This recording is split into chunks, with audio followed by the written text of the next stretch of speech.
So this isn't a gear review channel, but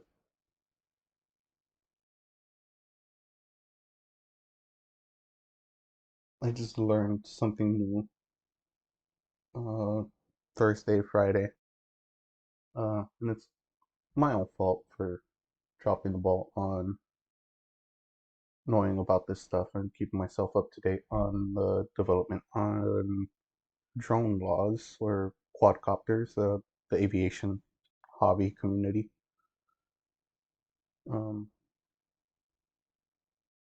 so it's in the title, remote ID. What is it?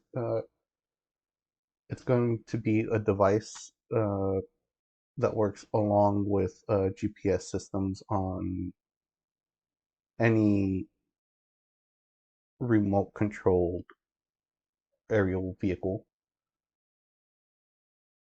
So not just quadcopters now, it's everything in general.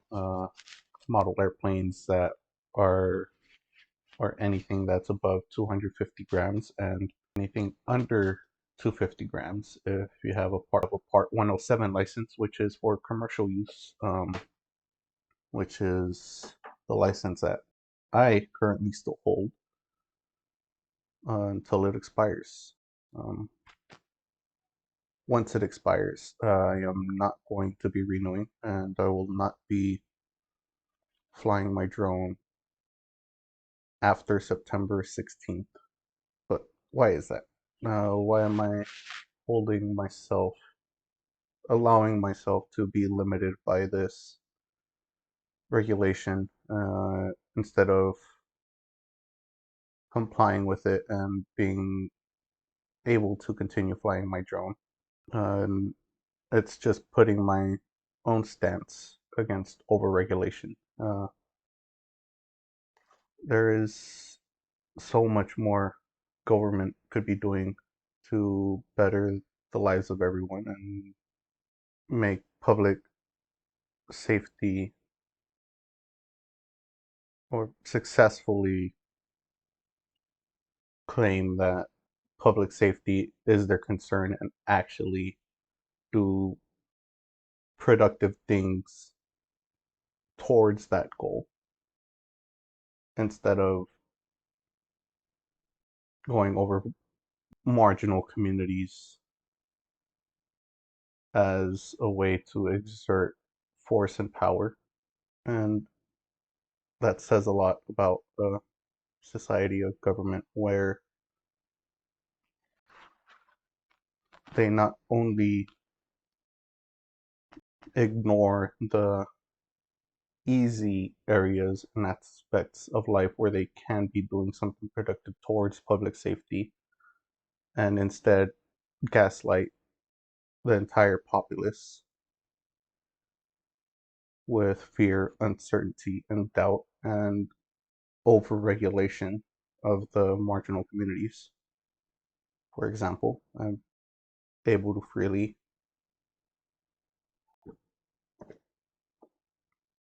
crack open, drink this beer, and go down to the parking garage and get in my car. It could be half of this beer and it would be completely legal. I would breathe under a .08, and even then I am still partially impaired. It has been demonstrably proven to be worse, to be on a .08 intoxication level than distracted by a cell phone, which a lot of people currently are doing. Not only just cell phones, but infotainment systems in their cars, fumbling through music, shuffled playlists, getting directions using their GPS, etc., etc. Not saying that even more restrictions should be added to cars to automate the regulation of this and to limit the possibility of this kind of stuff happening. other avenues can definitely be explored, and that labor, that time, that research, the legislative drafting and voting power, all that effort could be channeled more productively towards things like this and save a lot more lives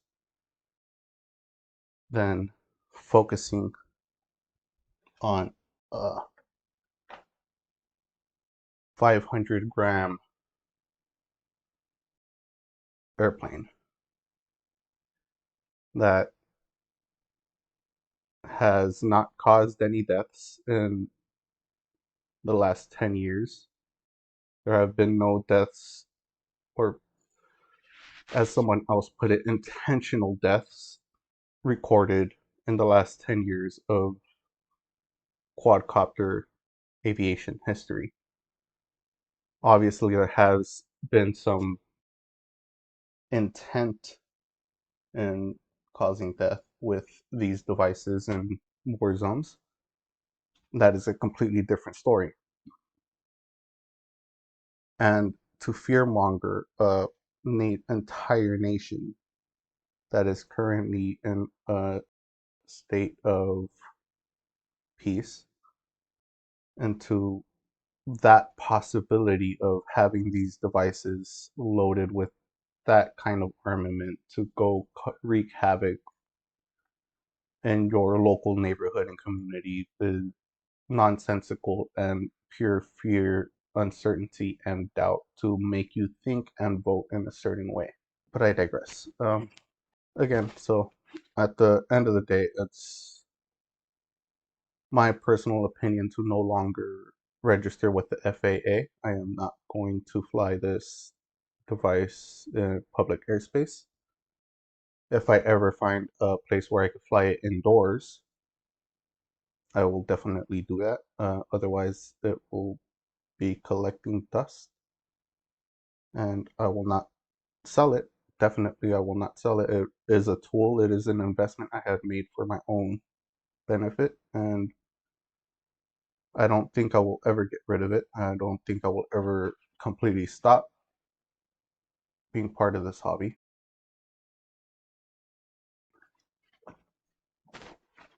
And with that being said, I'm going to show with the rest of this video how to set yourself up to do this virtually with the least money possible, or the least amount of investment possible. We're going to go over to my desktop. If you do not have Steam, you should go ahead and grab Steam. When you load up to Steam, look for Assetto Corsa. It actually might be on sale right now. It popped up for $4. Assetto Corsa, Porsche Ultimate. It is on sale right now for $8. You can go on right now and buy this game for $8. It is a lot more useful. Its primary use is just for sim racing. Very moddable. And that is exactly what we are going to do to be able to fly a drone in this game. So you buy this, install this, exit out of Steam, then you open up your browser of choice, and I prefer Firefox, and you Google Content Manager.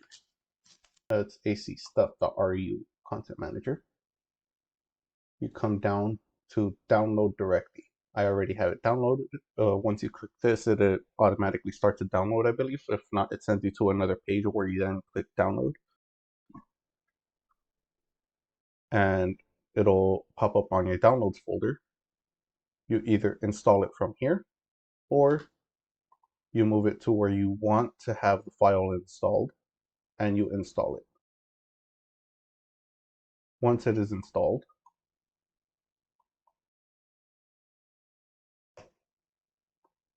you will have an executable file that you are easily able to find right here on your search bar. You just type in contentmanager.exe and it should pop up.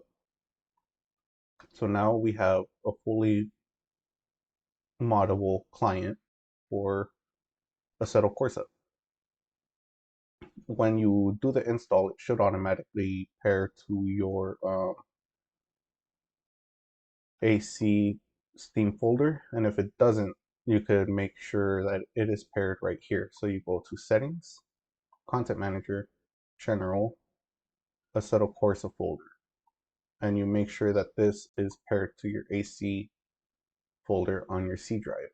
If you're not entirely sure how to find this on your own, you can go to Windows C, Program Files.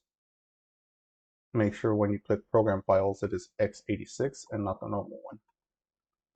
Go down to Steam, Steam Apps, Common, and Assetto Corsa. And this is the folder you want to pair. So you just click Assetto Corsa when you're pairing, and then you click Finish or OK. Now to setting up our drone simulator, we go to Race Department.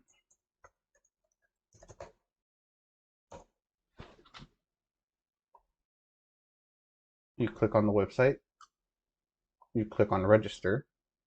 There is paid plans that allow you to download stuff faster, but if you scroll all the way down, join with a basic account. You click join with a basic account. You put in your info to be able to join, to be able to create an account, verify your account, and then you're able to log in. This is the app that we want to install. Once you are logged in, you should have a download button right here. If you are not logged in, the download button will not be there. So just to be abundantly clear, you have to be logged in. So you hit download, you will have a download file in your downloads folder, show up right here as FPV drone. You can close your browser, and what you do is you just drag the file over to Content Manager. This is another track that's that I have installed. You're gonna have to do that a lot if you're gonna join public servers to go chase people with the drone app. Once you drag the file over, it'll pop up right here.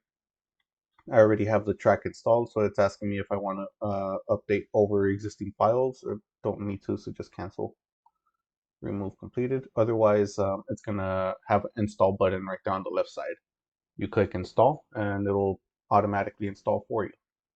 You could then go ahead and just delete the folder over here to save disk space. Once you have that installed, you can go to Assetto Corsa, go to Python apps, and you will have the FPV drone right here, and you could enable it. And you will have to have it enabled so be able to use it once you go into a lobby. Once that is enabled, there is no further setup needed. The only other setup needed would be if you want to join the other servers that use either Soul or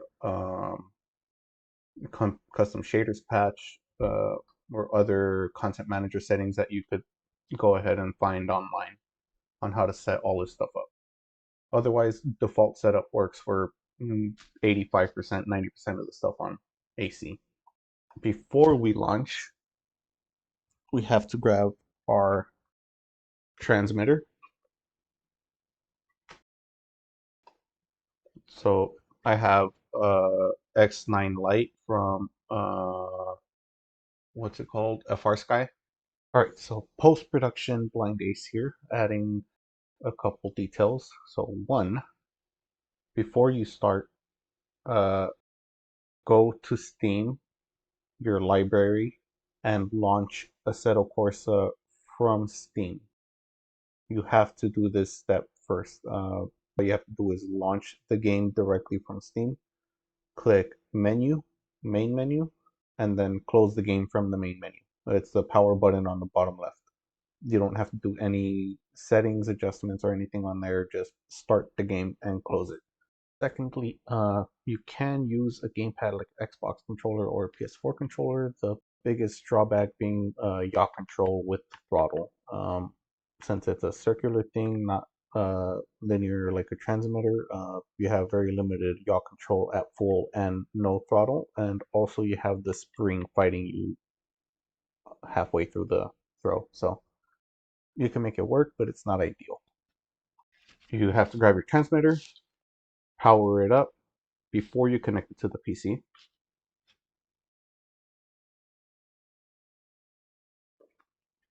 You grab your USB cable. This one uses a USB mini. Plug it in,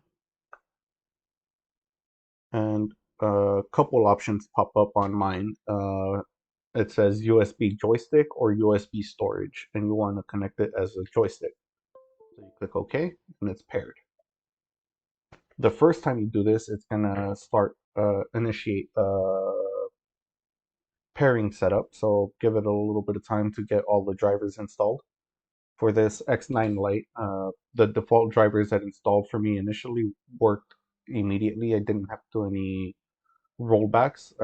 When I did search for it originally, I found posts that were 3, 4, 5 years old that mentioned having to roll back the drivers at that time to be able to get the controller to work. But uh, today, 2023, it works just fine.